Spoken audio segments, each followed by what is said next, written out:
बर'नि माहारियारि आफाद दुलाराय बर' फरायसा आफादनि खुंगा 52थि बोसोरसालिया जथुम्मानि थाखाय बानजाय आफादा बे समनिफ्रायनो आबुङै लाहार फाहार जागासिनो। उदालगुरि जिल्ला रौतानि बड'ल फोथाराव फैगौ 26, 27, 28 आरो 29 जानुवारि गाजा गोमजायै खुंफुंगोन। मिरु एबसुनि खुंगा 52थि बोसोरसालिया जथुम्माखौ ओनसोलनि आफाद गौथुमनि आरो रायजो राजाफोरनि आबुं हेफाजाबजों खुंनो लाहार फाहार जानायजों मिरु एबसुनि बोसोरसालिया जथुम्माखौ मेहेरगोनांसिन खालामनो थाखाय बे समाव हारिमु आयदानि मोसानाय दामनाय देनायनि सोलोंनायाबो सोलिगासिनो दं।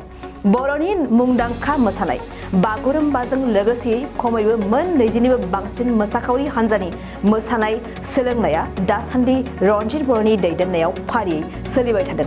बेनि अनगायैबो जथुम्मानि थाखाय भलन्टियार फर्स आरो मास पार्टस फोरोंथाय होनायाबो सोलिगासिनो दं।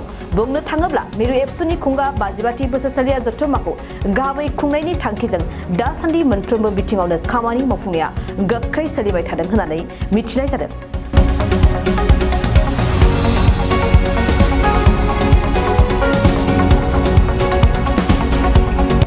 बर'नि माहारियारि आफाद दुलाराय बर' फरायसा आफादनि खुंगा 52थि बोसोरसालिया जथुम्मानि थाखाय बानजाय आफादा बे समनिफ्रायनो आबुङै लाहार फाहार जागासिनो। उदालगुरि जिल्ला रौतानि बड'ल फोथाराव फैगौ 26, 27, 28 आरो 29 जानुवारि गाजा गोमजायै खुंफुंगोन।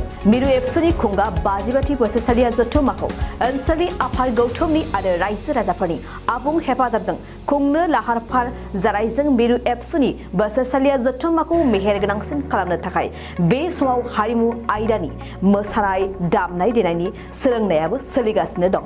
बर'नि मुंदांखा मोसानाय बागुरुम्बाजों लोगोसे खमैबो मोन 20निबो बांसिन मोसाखावरि हान्जानि मोसानाय सोलोंनाया दासान्दि रनजित बर'नि दैदेननायाव फारियै सोलिबाय थादों। बेनि अनगायैबो जथुम्मानि थाखाय भलन्टियार फर्स आरो मास पार्टस फोरोंथाय होनायाबो सोलिगासिनो दं।